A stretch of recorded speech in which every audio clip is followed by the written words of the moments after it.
বিসমিল্লাহির রহমানির রহিম। আজ পরন্ত বিকেলে আমরা সাজদা ফাউন্ডেশনের পক্ষ থেকে পাঁচচর শাখার শিবচর এরিয়া ফরিদপুর রিজনের পক্ষ থেকে আমরা সবাই এখানে একত্রিত হয়েছি বেলিবাজারের পুরান ফেরিঘাট পদ্মার পাড়ে ঐতিহাসিক কাওড়াকান্দি নামে যেটা পরিচিত। তো যাক, এখানে আমরা সাজদা পরিবার হিসাবে আমরা এখানে এই মনোরম পরিবেশটা উপলব্ধি করতে আসছি।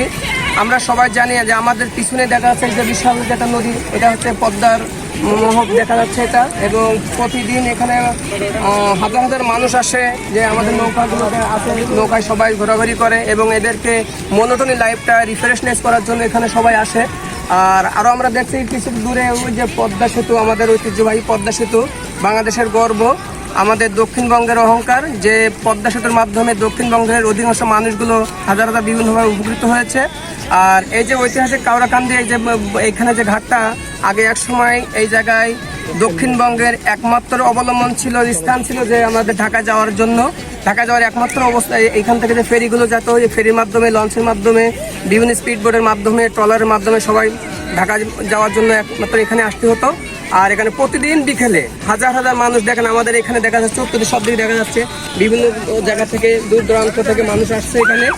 আর পাশে তো দেখা যাচ্ছে কাশবন, যা যে আসলে যেটা দেখলে মনে হয় যেন প্রাকৃতিক সৌন্দর্য প্রকৃতভাবে উপলব্ধি করতে হলে এখানে আসতে হবে আমাদের এখানে। তো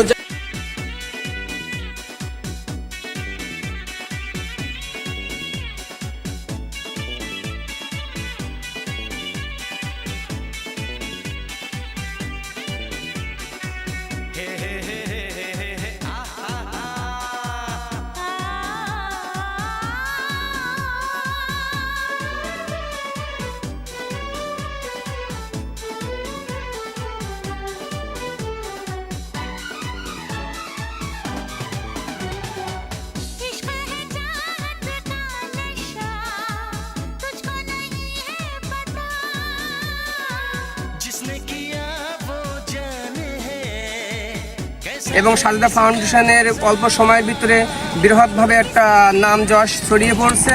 সাজদা ফাউন্ডেশনের পক্ষ থেকে এই যে কৃষ্ণনন্দিত স্থানটা সবার মাঝে ছড়িয়ে দিয়ে যেটা সবাই উপলব্ধি করানোর জন্য আমি আসছি।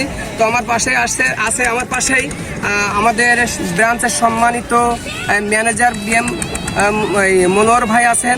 যাক, আমি আমার মনোহর ভাইয়ের কাছে জানতে চাই যে ভাই, আসলে এই জায়গাটা আপনার কেমন লাগছে ভাই? এখন আসলে বলতে গেলে কি, এখানকার এই জায়গাটা মানে এত সুন্দর মনোরম পরিবেশ, মানে প্রত্যেক দিন হাজার হাজার মানুষ এখানে অবস্থান করে, তারা এখানে ফ্যামিলি সহকারে আসে, এসে এখানে রিল্যাক্স করে তারা আবার রাত 8টা পর্যন্ত এখানে থাকার পরে তারা পরিবেশ ঘুরে ফিরে তারপর তারা আছে তাদের বাড়িতে হচ্ছে ফিরে যায়। তো এই পরিবেশটা আসলে অনেক সুন্দর। আপনারা সবাই দাওয়াত থাকলেও আপনারা যদি কেউ মানে ঘুরতে আসতে চান, আপনারা এখানে আসতে পারেন। এখানে খুব নিরাপদ জায়গা, কোনো সমস্যা নেই। ধন্যবাদ। তো যাক, এই পর্যায়ে আমি এই স্থান সম্পর্কে, এই পরিবেশ সম্পর্কে আমি আমার মাহবুব ভাইয়ের কাছে কিছু জানতে চাই যে আসলে মাহবুব ভাই, আপনার কেমন লাগছে ভাই জায়গাটা সম্পর্কে? মাহবুব ভাই, আসলে এটা তো অনেক আগ থেকে একটা নাম করা জায়গা। আমাদের এখানে দক্ষিণবঙ্গের যাতায়াতের একমাত্র অবলম্বন ছিল পদ্মা ব্রিজ হওয়ার আগ পর্যন্ত এটাই।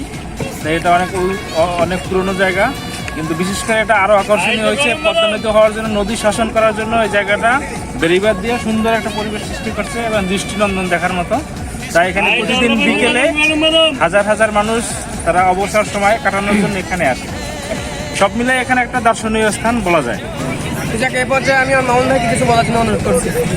ধন্যবাদ জহুর ভাইকে। এখানে কাওড়াকান্দি নামে পরিচিত দক্ষিণবঙ্গের 9টি জেলা, 9 থেকে 10টি জেলা একটা সংযোগ, একটা জায়গা, মানুষের ঢাকায় যাওয়ার একমাত্র অবলম্বন ছিল এই কাওড়াকান্দি ঘাট। এখানে ব্লক দেওয়ার পরে হাজার হাজার মানুষ এখানে বিকালবেলায় ছুটির দিনে আসা যাওয়া করে।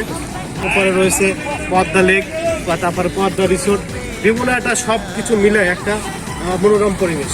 আমি গর্বিত সাজদা ফাউন্ডেশনে চাকরি করার জন্য। এমন একটা সুন্দর একটা পরিবেশে চাকরি করতে পারে আমি নিজেকে ধন্য মনে করি, এবং সাজদা ফাউন্ডেশনকে অনেক অনেক ধন্যবাদ।